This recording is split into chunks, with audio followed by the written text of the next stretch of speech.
अस्सलाम वालेकुम, welcome to my channel physics with Shahbaz. आज का हमारा जो टॉपिक है वो है क्लास 9 का, दैट इज साइंटिफिक नोटेशन और स्टैंडर्ड फॉर्म। साइंटिफिक नोटेशन क्या चीज़ है, तो चलिए हम स्टार्ट करते हैं। What is scientific notation?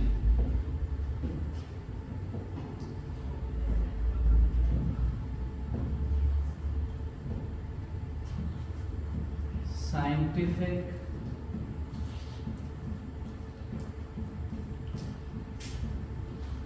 notation.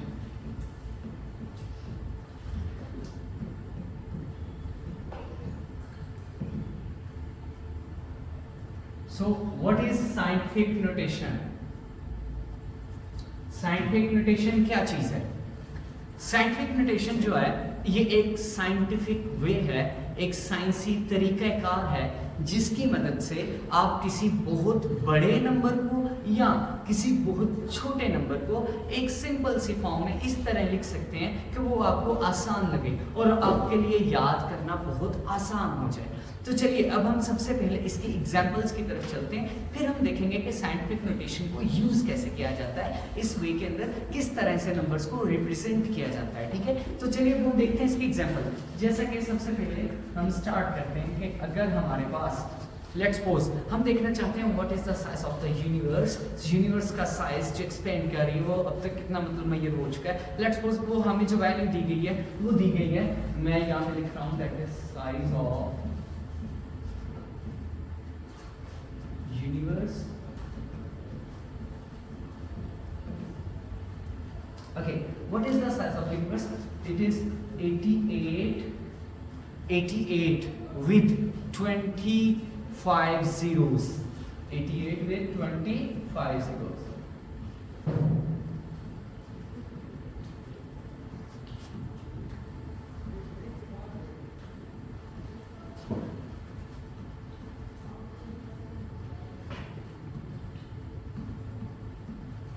Okay.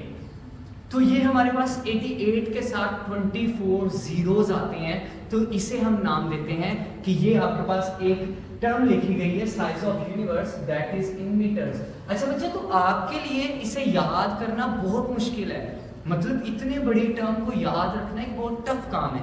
तो हम क्या करते हैं, हम साइंटिफिक नोटेशन को यूज करते हैं। तो साइंटिफिक नोटेशन जिसके बारे में आपने पढ़ा है कि क्या है scientific notation, it is a scientific way to write a very large or a very small number into some easy form, यानी उसे एक इजी फॉर्म में लिखने का नाम है। तो जैसा कि ये बहुत बड़ा नंबर है, तो अगर मुझे इसे एक सिंपल फॉर्म में लिखना है तो सिंपल फॉर्म में मैं इसे कैसे लिख सकता हूँ, पहले मैं आपको लिख कर दूंगा, उसके बाद हम लोग ये देखेंगे कि इसे किस तरह जो है वो हमने किया है। ठीक है, तो चले चलते हैं, इसको देखते हैं कि किस तरह हम लिख सकते हैं। तो इसे मैं लिख सकता हूँ 8.8 into 10 raised to power 26 meters.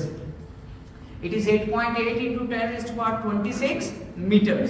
Okay, तो ये मैंने क्या किया, मैंने इतने बड़े नंबर को छोटे एक नंबर में लिख दिया जिसे याद करना हमारे लिए बहुत आसान है। Is it clear? ओके, तो चलिए अब हम इसी तरह एक और एग्जांपल देखते हैं। अगर आपसे पूछ लिया जाए what is the mass of earth, जमीन का मास कितना है, तो जमीन का मास जो है वो मैं यहाँ पे लिख देता हूँ, वो है हमारे पास that is mass of earth। and what is mass of earth? Mass of earth is 598 with 22 zeros।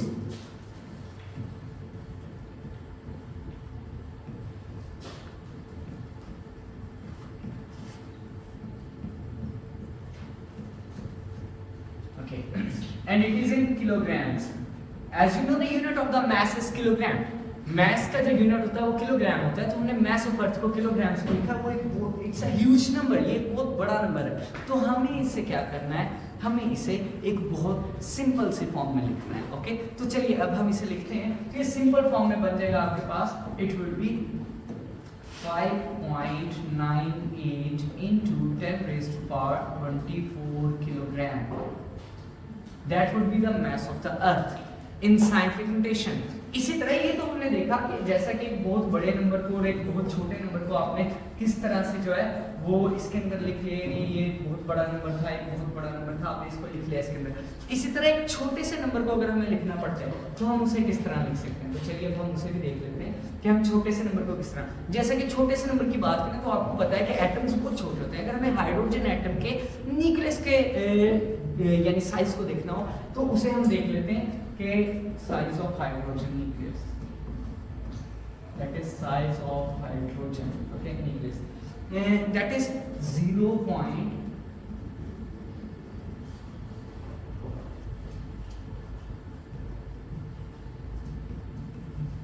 Metres, यानी ये बहुत छोटा नंबर है, इसे भी याद करना हमारे लिए बहुत मुश्किल है। तो इसको आसान करने के लिए हम दोबारा क्या करेंगे, साइंटिफिक नोटेशन अप्लाई करेंगे और आपके पास आंसर क्या आ जाएगा, that would be 1.7 into 10⁻⁻17 metres.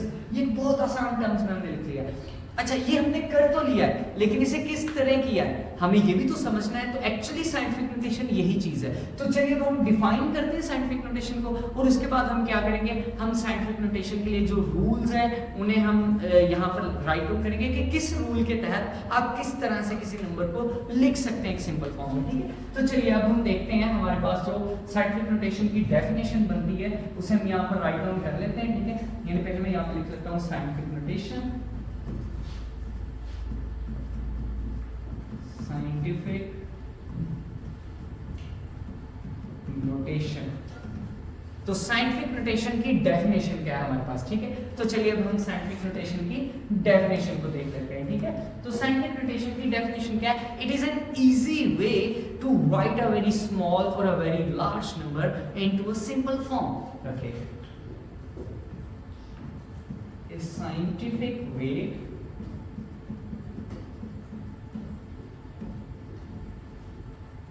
to write a very large or a small number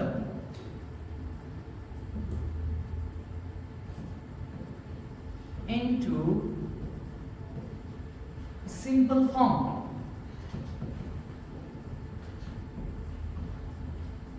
तो ये बेटा हमारे पास एक्चुअली डेफिनेशन है किसकी, साइंटिफिक नोटेशन की डेफिनेशन है ये आपके पास, ठीक है। आपके पास एक बहुत बड़े नंबर को या बहुत छोटे नंबर को लिखने का तरीका है। तो चलिए अब हम इसके लिए रूल्स देखते हैं कि इसके लिए रूल्स हमारे पास क्या हैं, ठीक है। तो साइंटिफिक नोटेशन के लिए जो रूल्स हैं उन रूल्स को हम डिफाइन कर लेते हैं यहाँ पे, ठीक है। तो वो रूल्स क्या हैं, तो इन रूल्स को अब हम डिस्कस करेंगे, ठीक है। हमारे पास ये रूल्स क्या होते हैं, ठीक है। तो चलिए इन रूल्स की तरफ चलते हैं। तो इनमें आपके पास जो सबसे पहला रूल है, the first rule, that is कि आपका जो डेसिमल पॉइंट है वो सबसे पहले नॉन जीरो डिजिट के बाद होना चाहिए। कैसे, चलिए देखते हैं। आप देखें ये हमारे पास जैसा कि ये जो 2-3 एग्जांपल्स हमने ऊपर की हैं, आप इन 3 एग्जांपल्स में देखें कि ये आपके पास टर्म थी, लेकिन जब मैंने उसे साइंटिफिक नोटेशन में लिखा है तो जो पॉइंट आ रहा है वो देखें वो सबसे पहले जीरो के सबसे पहले नॉन जीरो डिजिट के बाद आ गया। तो सबसे पहले नॉन जीरो डिजिट 8 था, 0.8 के बाद आ गया। इसी तरह अगर हम इस एग्जांपल में देखें तो सबसे पहला जो नॉन जीरो डिजिट था दैट वाज 5। अब जो पॉइंट है आपका वो देखें वो कहां पे आ गया, वो 5 के बाद आ गया। इसी तरह अगर हम थर्ड एग्जांपल देखें उसमें पॉइंट जो वो, अच्छा अब बच्चे कहते हैं कि सर पॉइंट जो है वो तो अभी से ही सबसे पहले नंबर के बाद है, लेकिन आपको जो चीज याद रखनी है वो सबसे पहला डिजिट नॉन जीरो, जीरो नहीं होना चाहिए। तो यहाँ पे वो कौन सा डिजिट है जो जीरो नहीं है सबसे पहला, ये सब तो जीरो है, तो इट मींस ये 1 है, तो 1 के बाद पॉइंट आएगा, ठीक है। तो इस तरह से आपके पास जो सबसे पहला रूल बना साइंटिफिक नोटेशन का वो आपके पास ये बना कि साइंटिफिक नोटेशन में जो डेसिमल पॉइंट है वो सबसे पहले नॉन जीरो डिजिट के बाद आना चाहिए। तो चलिए उसे लिखते हैं, decimal point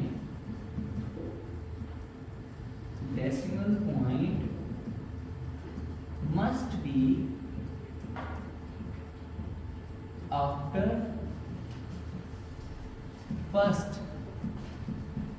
non-zero digit, after first non-zero digit, जैसा मैंने आपको एग्जाम्पल में भी दिखा दिया है। यानी डेसिमल पॉइंट यानी जो पॉइंट है जो शक है वो सबसे पहले नॉन जीरो डिजिट के बाद आना चाहिए। नंबर 2 दूसरा रूल क्या है आपके पास, तो सेकंड रूल को देखते हैं। सेकंड रूल क्या है? सेकंड रूल है कि पॉइंट अगर पहले डिजिट के बाद नहीं है, पॉइंट राइट साइड पर है, आपको वहां से लेफ्ट की तरफ लेकर आना है पॉइंट को, ठीक है? आपको पॉइंट को ग्रैब करना है और आपको लेकर आना है लेफ्ट की तरफ। तो फिर आपको साथ 10 की पावर लिखना पड़ेगी, ठीक है? और वो 10 की पावर कितनी आएगी? तो वो 10 की पावर आएगी पॉइंट की प्रीवियस और प्रेजेंट पोजीशन के दरमियान जितने डिजिट्स आ रहे हैं, तो 10 की पावर में उतने ही नंबर आप उतना ही डिजिट लिखेंगे, ठीक है? और वो प्लस में आएगा। तो it means if we grab point from right to left, यानी आप पॉइंट को ग्रैब करके ला रहे हैं राइट से लेफ्ट की तरफ, then power of 10 will be positive, power of 10 will be positive, यानी तब आप 10 के साथ जो पावर लगाएंगे वो क्या लगाएंगे? पॉजिटिव। और वो कितनी पावर होगी? वो इक्वल होगी पॉइंट की प्रीवियस और प्रेजेंट पोजीशन के दरमियान जितने डिजिट्स आ रहे हैं उनकी तादाद के बराबर पावर आएगी। जैसा कि आप एग्जांपल में भी देख सकते हैं, ये देखें, जो सबसे पहली एग्जांपल है, यहाँ आपके पास दूसरी एग्जांपल है, देखें पॉइंट जो है, जिस नंबर में पॉइंट नजर नहीं आ रहा वहां पे पॉइंट आपके पास लास्ट पे होता है, पॉइंट कहाँ पे होता है? लास्ट पे। आपने पॉइंट को वहां से ग्रैब करना था, ठीक है? आपने पॉइंट को वहां से ग्रैब करना था और आपने पॉइंट को ले आना था कहां तक? आपने पॉइंट को ले आना था, आपने पॉइंट को ले आना था वहां से ग्रैब करके, यानी यहाँ पे था पॉइंट आपका, आपने यहाँ से ग्रैब करना था और पॉइंट को, ये सबसे फर्स्ट वाला नॉन जीरो डिजिट है, यहाँ पर लेकर आना था, ठीक है? तो जब पॉइंट को आप यहाँ से यहाँ लाएंगे, 10 की पावर प्लस आई, आप देख सकते हैं आपके पास प्लस में पावर है, ठीक है? और कितनी है वो पावर? आएगी इक्वल आपके पास इन नंबर्स के, यानी जितने डिजिट्स आ गए यहाँ से यहाँ के दौरान, तो देखिए कितने हैं? 1 2 3 4 5 6 7 8 9 10 11 12 13 14 15 16 17 18 19 20 21 22 23 24 25 एंड 26। तो प्रीवियस पोजीशन पॉइंट की ये थी और प्रेजेंट पोजीशन ये है, इनके दरमियान में आपके पास 26 डिजिट्स आ रहे हैं, तो 10 की पावर आपके पास 26 आई, पॉइंट को आप राइट से लेफ्ट लेकर आए तो आपके पास पावर प्लस में। आपको पता है प्लस को आप चाहे लिखें नहीं लिखें कोई मसला नहीं, लेकिन माइनस को लिखना लाजमी होता है। तो ये एग्जांपल इसकी थी, सिमिलर है ये भी एग्जांपल इसकी थी, पॉइंट यहाँ पे था, यहाँ से आप ग्रैब करके पॉइंट को यहाँ लेकर आए, दरमियान में कितने डिजिट्स हैं? 3 3 6 9 12 15 18 21 22 23 24, तो 24 डिजिट्स आए हैं प्रीवियस और प्रेजेंट पोजीशन के दौरान, तो आपने 10 की पावर 24 ली है और प्लस में ली है। सिमिलरली अब हम चलते हैं थर्ड रूल की तरफ, ठीक है? अब हम देखते हैं थर्ड रूल इसका। ओके, तो थर्ड रूल क्या है इसका? चलिए थर्ड रूल की तरफ चलते हैं। तो थर्ड रूल है कि अगर आपको पॉइंट को ग्रैब करना पड़े फ्रॉम लेफ्ट टू राइट, आपका पॉइंट लेफ्ट पर है, आपको राइट पर लेकर आना है सबसे पहले नॉन जीरो डिजिट के बाद, तो फिर आपके पास 10 की पावर नेगेटिव आएगी। ओके, तो if we grab point from left to right,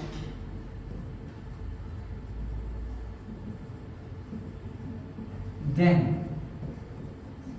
power of 10 will be negative, power of 10 will be negative। Okay, और वो भी पावर उतनी ही होगी जितनी प्रीवियस और प्रेजेंट पोजीशन के दरमियान में पावर आती है, ठीक है? तो चलिए अब हम इसकी भी एग्जांपल देख लेते हैं। ये आपके पास ये ऊपर एग्जांपल थी इसकी, ये साइज ऑफ h वाली, ये एग्जांपल भी आपके पास किसी की है, तो अगर आप इस एग्जांपल को देख लें तो आपको नजर आ रहा है पॉइंट आपका लेफ्ट पर है, आपको उसे सबसे पहले नॉन जीरो डिजिट, सबसे फर्स्ट पर जो नॉन जीरो डिजिट है दैट इज 1, आपको पॉइंट को यहाँ से ग्रैब करना है और यहाँ लेकर आना है, तो आप पॉइंट को ले आए, यहाँ पे आपने स्टार्टिंग जीरोस को रिमूव कर दिया, जैसे कि फर्स्ट वाले दो एग्जांपल्स में आपने राइट वाले जीरोस को रिमूव किया है, तो पॉइंट को अब यहाँ से यहाँ लाए तो 10 की पावर देखें नेगेटिव में आ गई आपके पास। अब कितनी आई? इनके दरमियान वाले डिजिट्स दैट इज 1 2 3 4 5 6 7 8 9 10 11 12 13 14 15 16 16 and 17, तो 10 पावर माइनस 17 आ गई आपके पास, ठीक है। तो ये बेटा आपके पास साइंटिफिक नोटेशन को लिखने का एक बहुत ही आसान सा तरीका है, जिसकी मदद से आप बहुत सारे क्वेश्चंस को खुद से सॉल्व आउट कर सकते हैं। अभी मैं आपको कुछ एग्जांपल्स दूंगा इसके अंदर, जिन्हें आप सॉल्व करेंगे और आप मुझे उनका आंसर जो कमेंट सेक्शन में बताएंगे कि कितना आता है। ओके, तो चलिए आपके देखते हैं आपके पास जो असाइनमेंट है इसकी वो क्या आती है। तो आपको असाइनमेंट में मैं क्वेश्चन दूंगा,